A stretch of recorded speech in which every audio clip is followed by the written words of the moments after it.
All right. Welcome back to Reality Lives with the Ives. I'm Katie. And I'm Will. And you might be asking yourself, I wonder, what did the Ives do last night? Well, guess what? We're here to tell you. We did the unexpected, but yet, I guess the common, we saw Barbie.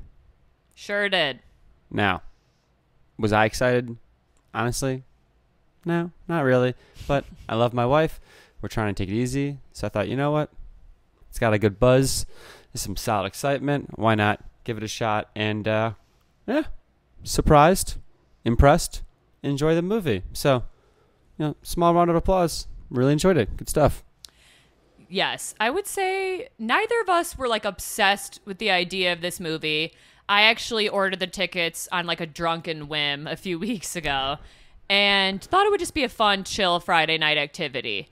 I've been hating on the casting a lot. Hated the idea of Ryan Gosling as Ken, but I was pleasantly surprised. The movie was really fun. It was funny. It was aesthetically pleasing. It was very pink and pleeny. The soundtrack was Chef's Kiss on fire. Margot Robbie, stunning. And all in all, a very fun night at the movies. It exceeded my expectations. I highly recommend it.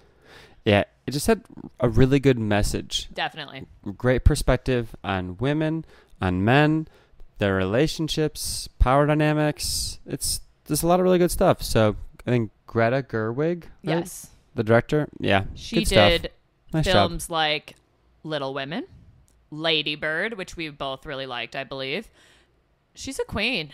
She is really trailblazing lately. And again, props to her. She turned us into believers. We both just didn't care too much about all the promotions, and just the hype. We were actually kind of annoyed about it, and I think that we both left just so pleasantly surprised and blown away. Let's give it a little rating. I'm done. One thing about me, I have by the way, strict... Yeah, I'm so sorry. From our perspective, we can see outside. Some car just absolutely blew the stop sign in front of our house. Love that. They do this Happens all the time. Super frustrated. So just a little momentary perspective for you. Just being a Karen. Come on, No, people. we actually hate that. We live on a corner, and it is the bane of our existence. Yeah. No one respects the stop sign. Anywho. But scores. Let's do yes. it. So quickly, I have a very strict 5-point rating system. I rate everything out of 5. He thinks it's crazy. I think it's cool. Terrible. But you can go point things, halves, point whatever. So originally leaving the theater, I gave it, I want to say, a 4.8, which Outrageous. is insanely high. It's Harry Potter high. Harry Potter high. Spinoff. And that could go a lot of ways. Harry Potter High is literally a high school already. So does Harry Potter High That's not a or spin-off. Harry Potter High. You know what I'm saying? God, you're chuggy. Well, we're going to have to workshop that later. But yes, I gave it a 4.8 originally. Sleeping on it. Still going to keep it high. I am going to give it a confident 4.5 out of 5. Loved it. I'm giving it a 4.2. Ooh, okay. Which- That's high. Strong score. Yeah. Right? Now, I was tempted to give it just a 4, but I gave it the 4.2, the extra 0.2, because That the means messaging something. was just so strong. Morally, through just a great lens. So, yeah, high score. You're right. Soundtrack, 5 out of 5. Fantabuloso. Listen to it during our workout this morning. Yeah. Okay, but Anyhow. let's tell the people why we are really here today. We talking Love Island. Way was too jankety. hyped. The mic couldn't handle the hypeness. Yeah. That's right. Too much energy. We are jumping in, talking about specifically Love Island US. The new season just dropped. I want to say there's maybe 3 or 4 eps right now. We have watched a solid episode and a handful, and we have some thoughts. Normally, we would not give 10,000 shits, let alone a Wow. half a shit, about Love Island USA. Aggressive. he knows I'm right. But Love Island UK's current season is kind of winding down. It's the post-Casa boredness, getting really close to the finale here. So it's just time to start it up. New, fresh season, new, fresh, hot singles, doing it up. As always, we have very low expectations and hope for the U.S. franchise, but still, we wanted to kind of give our thoughts because we were watching it. And they really do everything they can to help Love Island US. They start it the moment Love Island UK is truly dwindling. At a lull. So they have that entire audience that they're hoping just to shift to Love Island US on top of the extra layer of the US audience that's not watching UK. And then on top of that, this year, they really tried to throw in a new spin, new twist in terms of how you pick people, which every year, every season, every show feels that they need to change this process. Just keep it the OG. I don't understand. The OG was great. It was like, hey, are you attracted to this person? Cool. Pick who you want. Cause some drama. It's awesome, right? This new thing, this jankety twist or spin or keep or stay or it's terrible. I feel like I was at like a summer camp, like a Nickelodeon summer camp. Very niche. What summer camp hurt you? Anyways, I cannot agree more. Every year I think they try to spice it up, throw something new at us, and that's appreciated to an extent. But do not, I repeat, do not fuck with the parts of the show that make the show what it is. It's like taking the rose ceremonies away from The Bachelor. Take the roses away. What the fuck's going on? That's the point and the outline of the show. It's corny, but that's something that we've grown to love and respect and expect every time we watch. So to get a new season of Love Island, there's already a lot of excitement. We're all pumped to see the new couples and what's going to shake up right in the beginning. But to change how they couple up, huge ridiculous. Error. It was a terrible idea. And the way they did it was stupid, right? You and Yes. me, always looking at things through that kind of psychological lens. Well, to just spoiler alert, which I got to get better at. But the way they do it now is all the girls start with one guy, and then as new guys come out, they decide if they want to stay with the current guy or move on to the new one, and so on and so on. But what they don't realize is psychologically, as soon as they're all stuck with that first guy, they're going to be more inclined to stay with that person than go to a new one. And so automatically, you're messing things up because you're heavily impacting their decisions, which is impacting the drama because you want them to change. You want them to move. You want things to be shifting and chaos. But no, they're scared to because of the psychological structure you created. So Love Island US, you really messed that one up. Don't think it was good. Could have been a lot better. Yeah, I know Love Island US is aware that they are on the low man of the totem pole. Excuse me. Oh, yeah. They're so JV. I think that they feel the pressure to prove themselves. And they think that shaking things up and doing things different or hot and new is going to get viewers excited. When in Classic reality, America. I am confident everyone watching hated that. Every time they change any franchise, when they change the format of how the couples match up in the beginning, pisses everybody off. We fucking hate it. UK has done something different before, and we also hated it. Yeah. Do the matchup ceremony the way that it's formatted. Everyone will be happy. No one is asking for this change. It's the disrespect for me. Ugh, it's the disrespect for him. The songs you like, right? You like them because you kind of know what's coming. You expect it, and you're excited for it, and you're ready for it. And now, every it's giving time, when Taylor Swift changed the Better Than Revenge lyrics in Speak Now Taylor's version. If you know, you know. Okay, sure. That. But you're right. You get excited. You're like, oh, first matchup ceremony. Here we go. Get your popcorn. You got your drink. New season. And then they lay this at your feet, and now you're just already starting at a dip.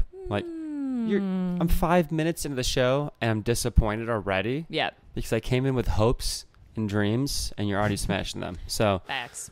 All right, let's not spend too much time on move that. On. So I think it's safe to say we hated it. Yeah. But the people, not not terrible. Meh, I beg to differ. No, I mean, so Trash.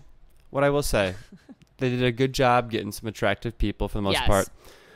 From personality standpoint, I need to lacking touch a little on bit. one thing. Sorry to interrupt you. Dive in. One thing that I absolutely cannot stand about our fellow American people, especially people going on a reality-based show, you see these intro packages, these videos that they know are going to be like our first experience with this character. U.S. people go way too fucking hard. And honestly, they go so hard to the point that they're fake as fuck. These intro packages, I'm a classy lady in the streets and a freak in the sheets. You are 20 years old, ma'am. Go to bed. Like, shut the fuck up. Everyone's the hottest, sexiest, most bad girl. Every guy. The one guy's like, I shaved my whole body, even my balls. Every guy's intro package is like, I'm a player. Yeah. It's like, bro, calm the fuck down. Be you. Be real. You're here to date and have fun. We already know that. I think that every American just thinks it's their time to shine. They have to act as batshit crazy as possible to make a name for themselves. They're like, this is our chance. We have to act crazy so that they want us on the show. But in reality, that's not them being real, and we all see that. So right off the bat, I'm just so turned off by the American cast. I will say, I agree with you completely. Yeah. Devil's advocate, other Ugh. side of it that we're not thinking about. It's a perfect mirror to the psychological problems that exist in our country today. We're all pretending to be what we think we need to be liked, to be Sure. funny, to be popular, to be rich, to be successful, to be attractive, yada, yada, yada, yada, right? I did it growing up, right? Shout out, Second City. First thing to really kind of change my perspective on a lot of that. But you look at this, right? You're right. All these guys are doing what they think they need to. All these girls are doing what they think they need to. And it just goes to show the problems that we have, not actually championing people to be comfortable and confident being themselves. So it's interesting because you look at the UK and you get a little bit less of that. You still get it for sure. Absolutely. I feel like in Australia, you actually almost get the least of it, Yeah. which is really cool. Even the most like authenticity. Shout out Love Island, Australia. But yeah, I mean, it's a good mirror. It all goes back to social media and all this superficial stuff out there. Yeah. Everyone wants to be cool, hot, popular, be something that they think the world wants to see. And I think, unfortunately, especially the females on this show just come on and act like these sexy, wild dynamos. And I'm sure these are fun, super sexy, cute girls. They're all beautiful and stunning. But I want to know more. You know, the people that we connect with on these shows are the vulnerable, real, imperfect people. So let's dive in a little bit more. Let's talk about the actual couples. So I want to just run through them really quick. We have Leonardo and Cassie. Keenan and KK. Strong start for them. Good stuff. Bergie and Anna. Victor and Jasmine, and Marco and Destiny. A lot of these couples are expected on paper. You know, I think if I would have had to pick who was going to pick who, I think I could have picked a lot of these successfully. Elephant in the room. Love Island. Take it away.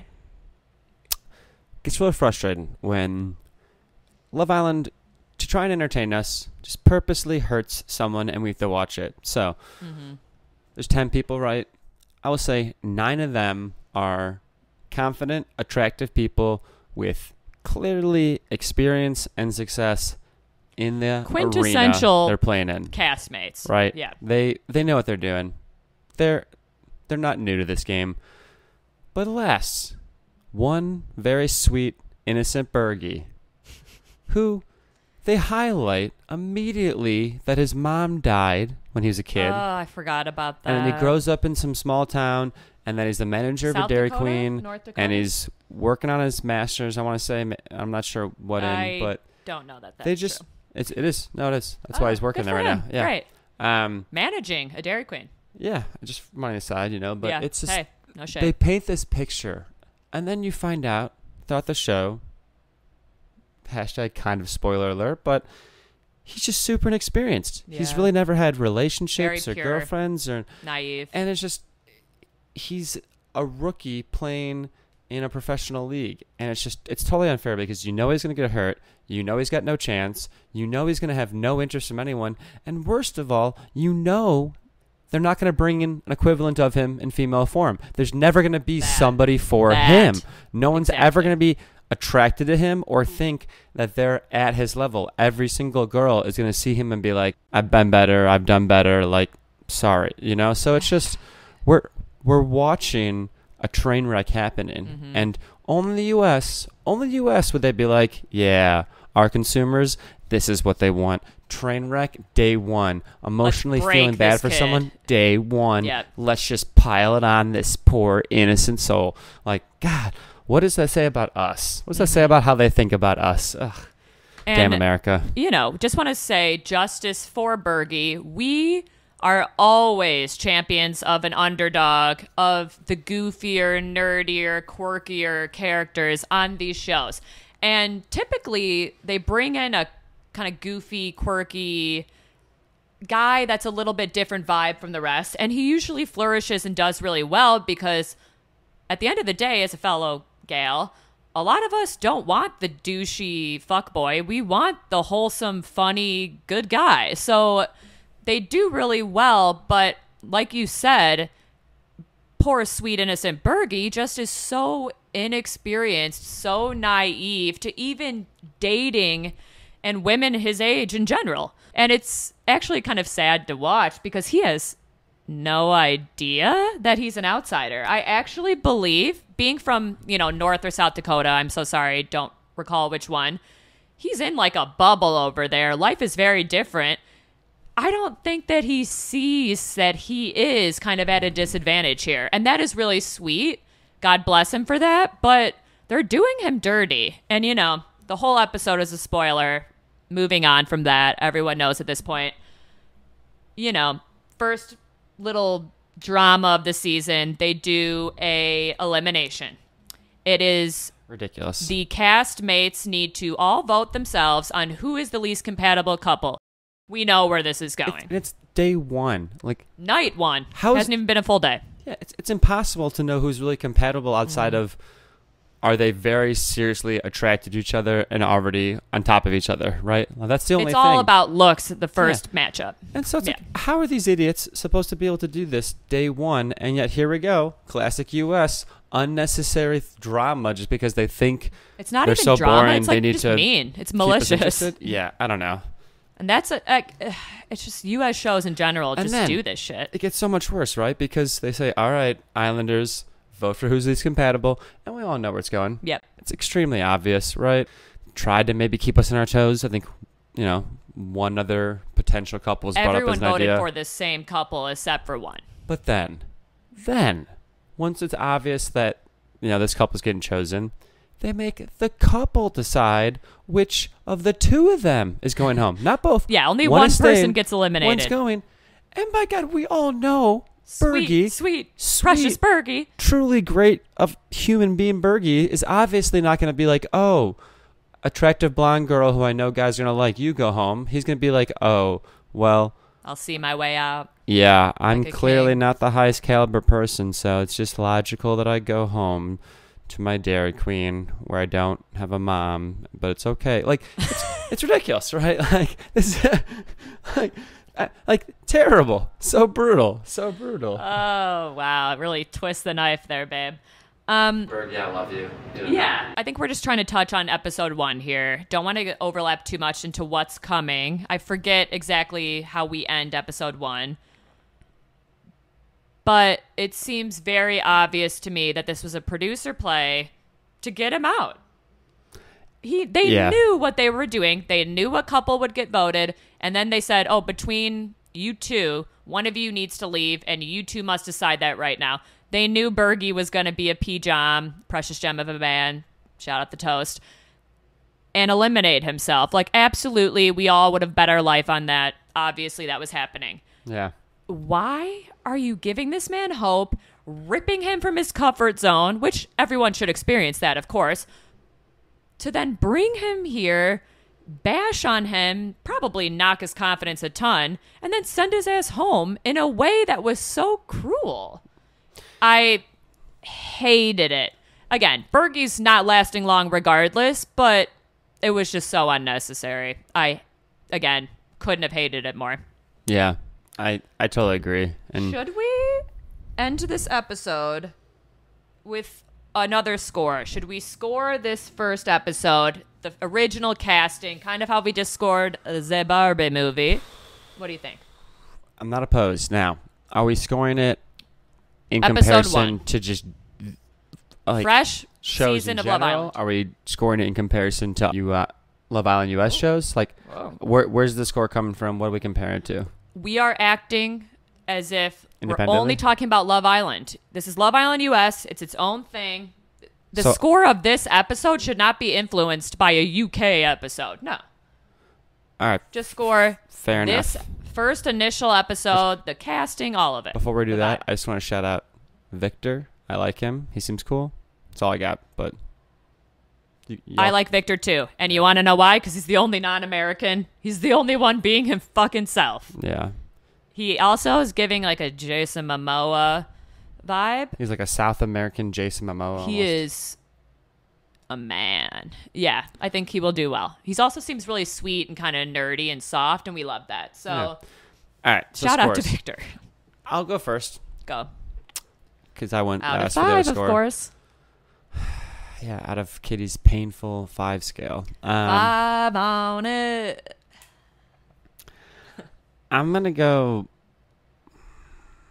I'm gonna give it a 3 Oof, too generous. for right now, only because I have some hope. Because I'm an optimist. It is early days. Yeah, That's fair. and some people seem okay. There seems like there's some potential, maybe. So I'm gonna go 3.